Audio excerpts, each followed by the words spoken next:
Oke, yang fase pertama sekarang, hedonisme. Istilah ini sering kamu pakai kalau ada orang pinginnya seneng-seneng terus, kamu sebut dia hedonis.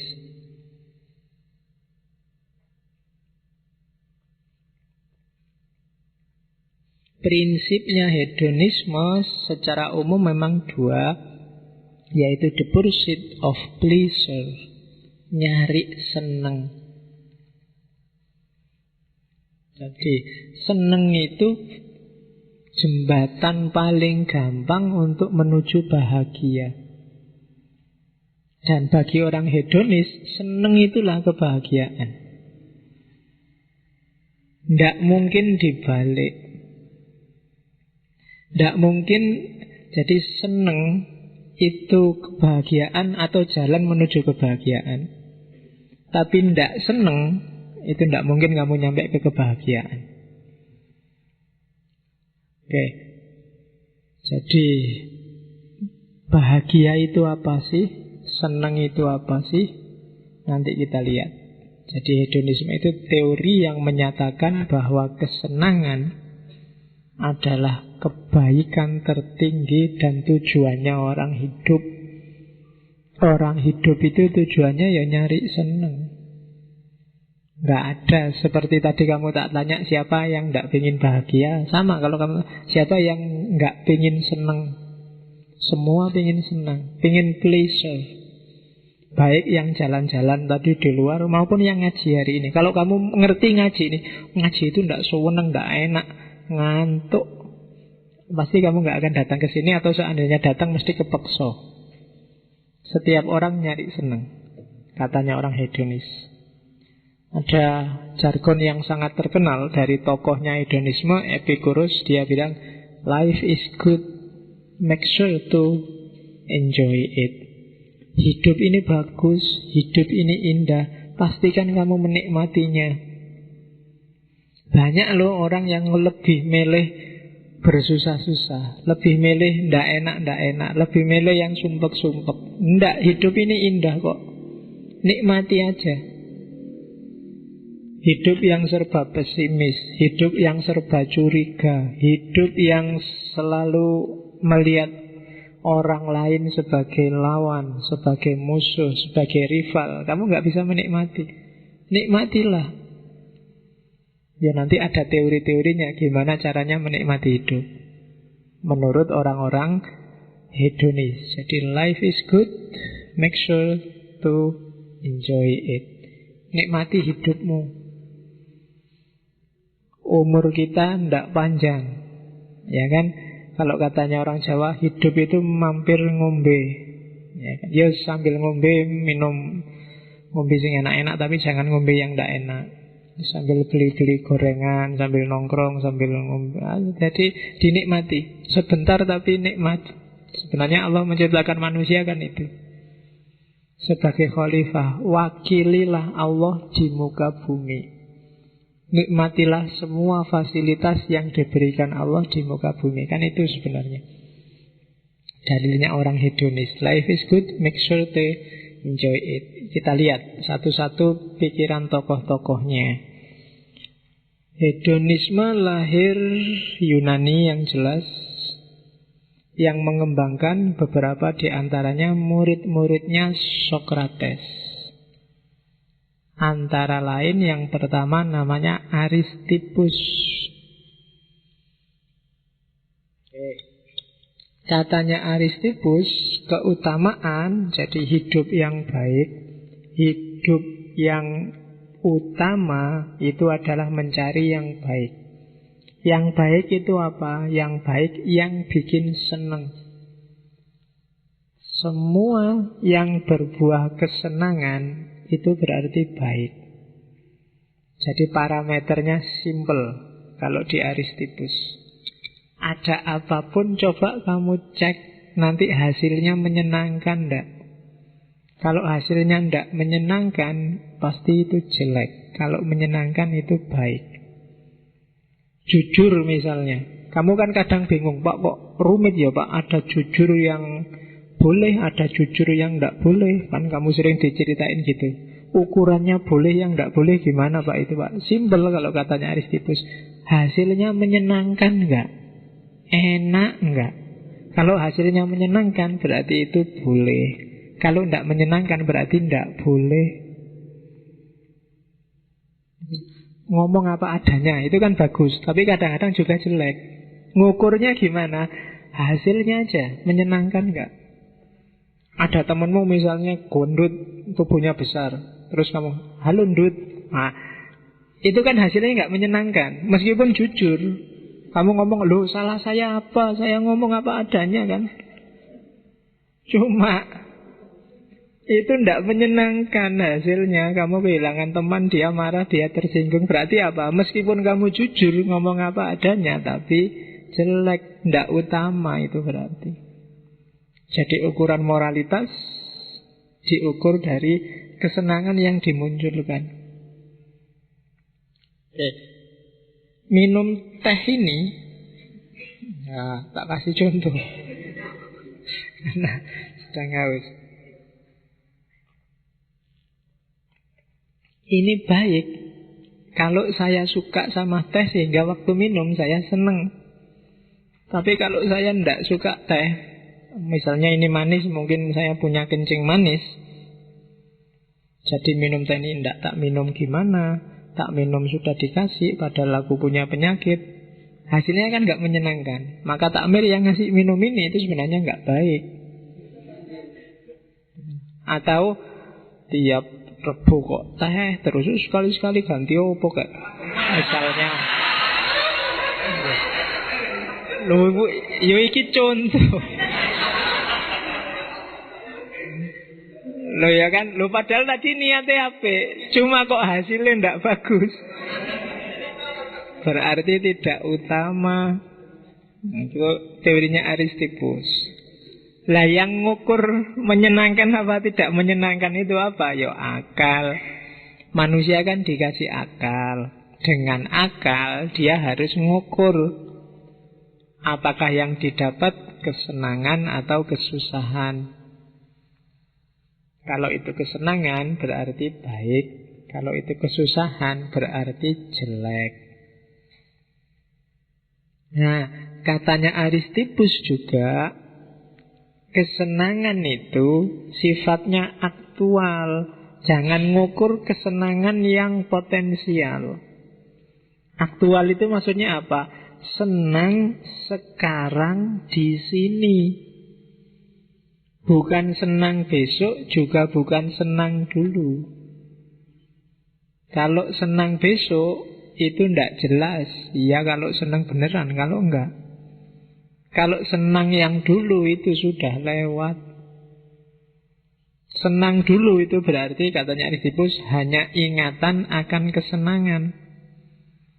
Kalau senang yang akan datang itu senang yang belum jelas.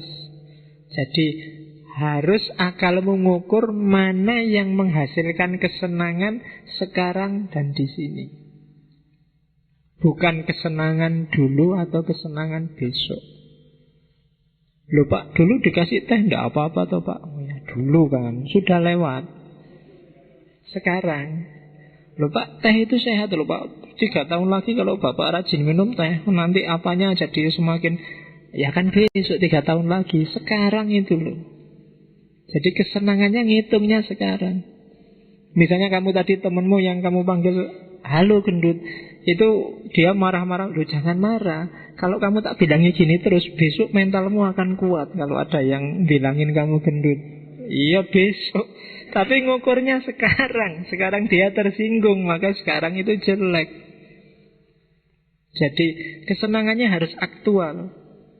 Jadi perbuatan itu baik kalau dia melahirkan kesenangan yang aktual, yang bisa dirasakan sekarang dan hari ini. Nah itu hedonisme Aristippus. Cuma seneng ya seneng, hati-hati, kesenangan itu bisa jadi kebalikannya kalau orang tidak tahu batas. Mangan itu seneng, enak. Kamu kan senang makan. Cuma kalau kamu nggak tahu batas, dia jadi penyakit.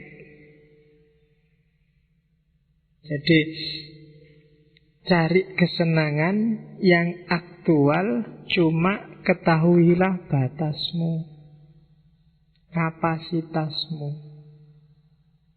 Di situ kamu akan ketemu kebahagiaan. Kapasitas itu berarti ya jangan terlalu sedikit, juga jangan terlalu banyak. Kalau terlalu sedikit ya tidak jadi senang, terlalu banyak, berlebihan juga tidak akan kamu rasakan senangnya.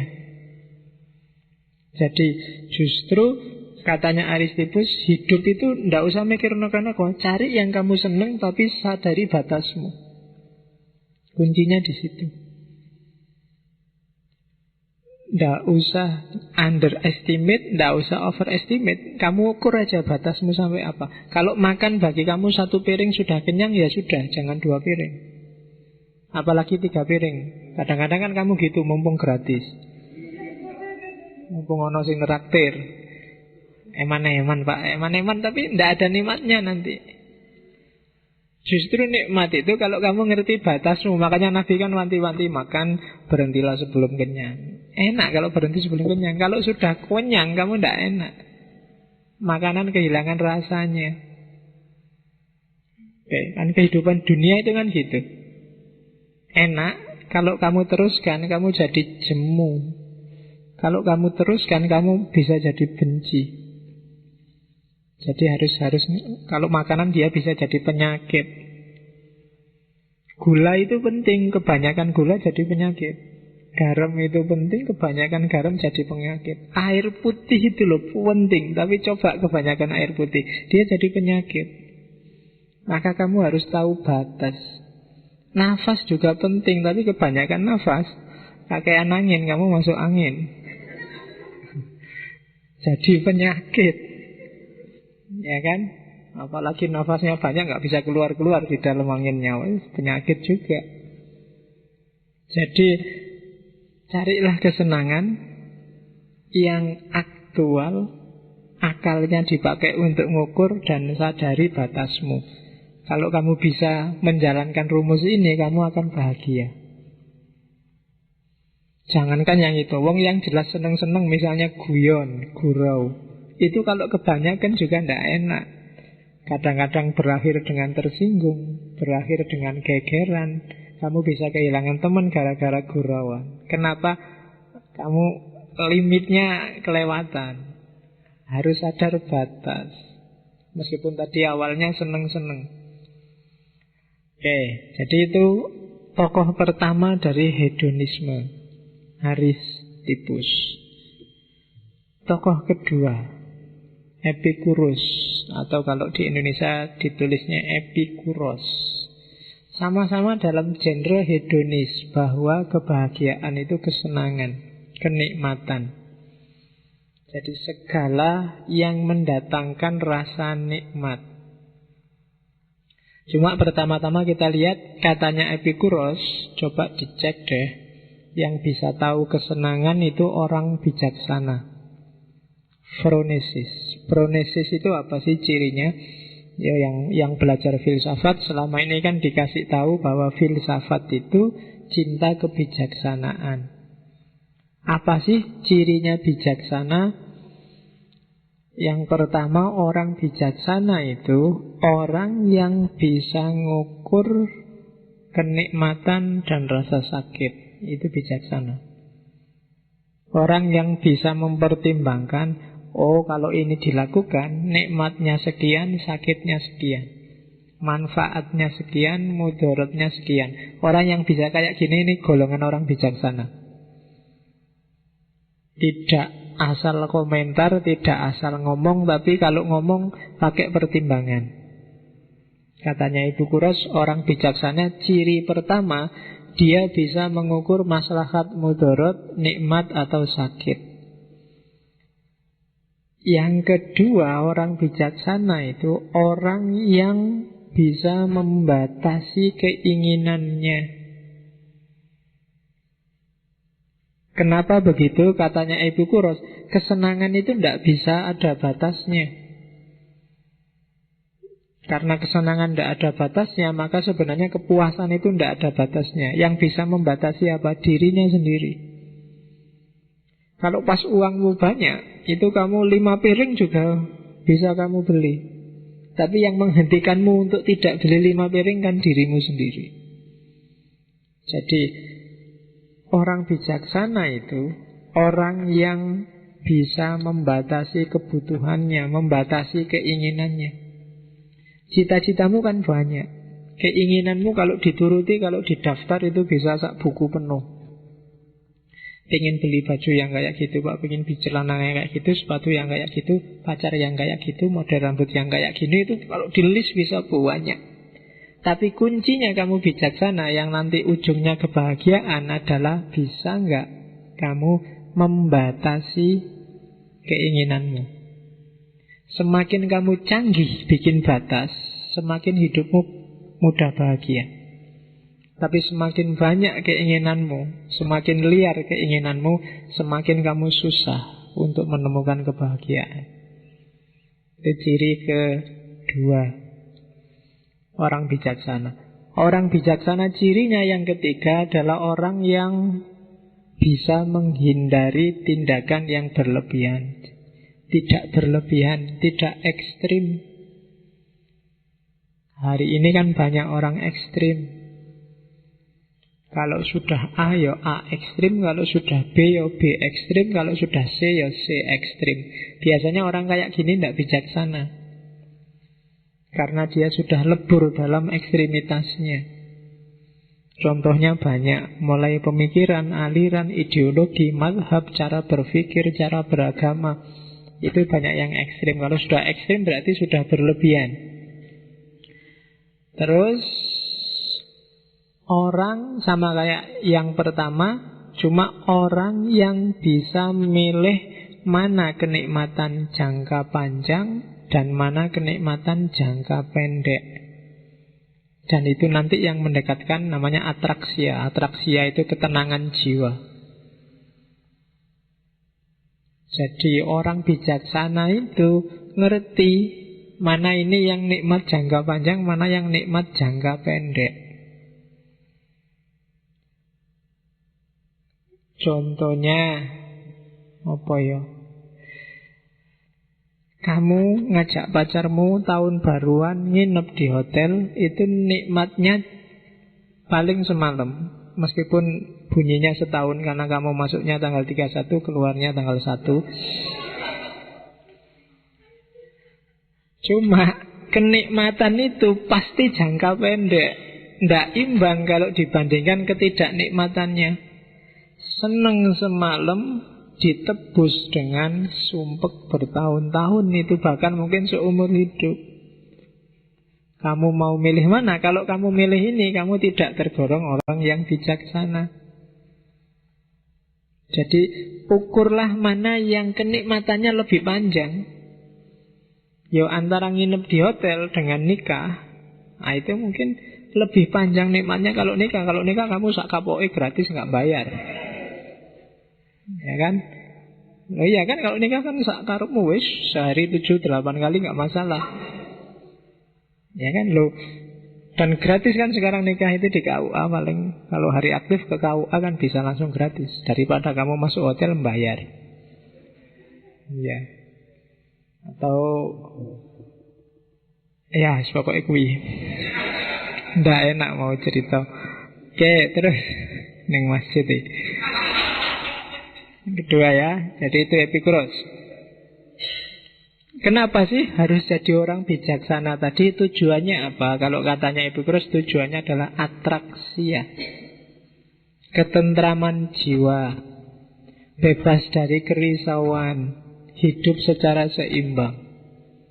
Boleh sih kamu milih kenikmatan yang sesaat tadi, tapi kamu tidak akan menemukan atraksia. Jiwamu tidak akan tenang. Hidupmu mungkin sering bete dan sering galau, tidak seimbang. Jadi katanya Epikuros, kalau kamu tidak bijaksana, rasakan sendiri akibatnya. Semua problemmu, mungkin kamu gampang galau, gampang bete, judek mikir macam-macam, itu pasti karena kamu tidak bijaksana tadi. Tinggal dibalik aja tadi cirinya bijaksana apa sih yang sudah kamu lakukan sehingga bikin kamu tidak ketemu atraksia. Dan nanti dari cermatannya Epikuros, justru hidup bahagia itu ternyata malah hidup yang sederhana. Keinginan dibatasi, kesenangan dicari yang lebih jangka panjang, tidak mudah terpengaruh sekeliling. Jadi semua cirinya bijaksana tadi kalau diwujudkan dalam hidup, justru hidup yang biasa-biasa, yang sederhana. Tidak boros juga tidak pelit, tidak pengecut juga tidak nekat. Sederhana tengah-tengah. Sederhana itu bukan berarti kekurangan ya. Sederhana itu simple. Simple itu apa adanya, apa butuhnya. Butuhnya 5 ya ngambil 5. Butuhnya 10 ya ngambil 10. Kita kan kadang-kadang serakah. Butuhnya 5, kalau bisa ngambil 10 ya ngambil 10. Dan itu sering blunder. Sebenarnya di Jogja mungkin sebulan sebanyak-banyaknya paling kamu 1 juta itu bagus wis. Uang sakumu. Tapi kan kadang-kadang kamu minta lebih ke orang tua, beli buku lah, bayar apalah, kan kamu ngapusi itu. Itu biasanya malah jadi sumber masalah. Ketika kamu nambah yang tidak seharusnya, atau mungkin mengurangi dari yang kebutuhanmu, yang terjadi pasti problem. Kamu akan kehilangan atraksia. Jiwamu tidak akan tenang, risau, bete, galau, pokoknya tidak seimbang mentalmu. Oke, makanya pinter-pinterlah kalau di Epikuros membedakan mana keinginan yang alami, mana keinginan yang alami tapi tidak perlu, tidak penting, dan mana keinginan yang sia-sia. Makan misalnya. Makan itu keinginan alami. Setiap orang butuh makan. Cuma kalau bisa cukup keinginan alami saja. Seandainya terpaksa, ya keinginan alami yang tidak penting juga mungkin boleh lah. Makan milih yang enak-enak. Tapi semoga tidak yang ketiga. Keinginan yang sia-sia. Ya mungkin kalau makanan ya tidak cukup yang enak-enak, tapi juga ditentukan mereknya apa, warungnya mana. Itu biasanya sudah ngoyoworo. Sama-sama ayamnya kalau tidak merek KFC apa Texas apa tidak. Apa yang chicken lokal itu tidak ada anunya. Itu berarti masuk level ketiga. Sebenarnya cukup yang alami saja, hidup kita sudah terjamin kok. Makan saja, hidup kita sudah terjamin. Makan itu kan yang butuh tubuh, yang butuh perut. Biasanya yang rewel itu kan lidah. Nah, jadi kalau bisa makan jangan nuruti lidah, turuti perut aja. Perut itu tidak rewel. Kamu kasih apa aja dia masuk. Cuma yang sering cerewet itu kan lidahmu. Kalau sudah di dalam sini, apakah itu ayam apa tempe apa tahu, makomnya sama. Ya, jadi dia levelnya sama, makomnya sama, nanti keluarnya juga mirip. Jadi tidak ada bedanya. Cuma yang sering bikin kamu pontang-panting puyeng itu kan menuruti keinginannya lidah. Padahal lidah itu tidak penting dia. Dia cuma enak sebentar aja. Yang sumber penyakit dan sumber kesehatan kan di dalam ketika masuk ke perut. Oke, jadi katanya Epikuros, hiduplah dengan menemukan atraksia, hidup secara sederhana, dan perhatikan level keinginanmu. Kalau yang keinginan alami, penuhilah, jangan dibantah. Keinginan alami yang tidak perlu, kalau memang tidak terpaksa, tidak dipenuhi juga tidak apa-apa. Tapi keinginan yang sia-sia, semoga kamu tidak punya keinginan yang sia-sia. Jadi ini harus dikuasai tekniknya untuk kamu bahagia. Kenapa sih kok enggak boleh, Pak? Boleh aja kamu pingin yang sia-sia. Cuma akibatnya apa? Kamu sendiri yang sumpek. tidak jadi bahagia. Jiwamu tidak tenang, kayak tadi, galau, tidak seimbang, stres, dan seterusnya. Teorinya Epikuros tentang hedonisme. Terus yang ketiga, tokoh ketiga. Ini sebenarnya bukan tokoh ya, tokohnya dua. Utilitarianisme. Ini filsafat. Hedonisme cuma sosial, untuk kehidupan bersama. Tokohnya John Stuart Mill sama Jeremy Bentham. Semboyannya sebenarnya sama kayak sebelum-sebelumnya, bahwa yang baik itu yang menyenangkan, yang berguna, yang menguntungkan. Cuma ini ketambahan dunia sosial. Jadi perbuatan itu semakin baik kalau dia menguntungkan lebih banyak orang. Kamu melakukan apa saja, semakin dia bermanfaat bagi banyak orang, semakin dia baik. Semakin hanya bermanfaat untuk kamu saja, semakin dia tidak baik. Itu utilitarian. Apapun yang kamu lakukan, usahakan manfaatnya tidak cuma buat kamu, tapi juga untuk lingkunganmu. Jadi ini hedonisme tapi sifatnya sosial. Untuk bareng-bareng, jangan egois. Jangan jadi orang baik sendirian. Jangan jadi nyari seneng sendirian. Ajaklah teman-temanmu. Semakin banyak yang dapat keuntungan dari perbuatanmu, semakin perbuatanmu baik. Jadi kalau neraktir teman, semakin banyak teman yang ditraktir, semakin baik perilakumu. Ya, jadi ya contoh paling gampang itu namanya utilitarian, utility, utilitas, kegunaan, faedah. Hari ini kan banyak orang yang egois, mikir dirinya sendiri, keuntungannya sendiri, kesenangannya sendiri. Cuma katanya Mill sama Bentham, tidak salah sih orang kayak gitu.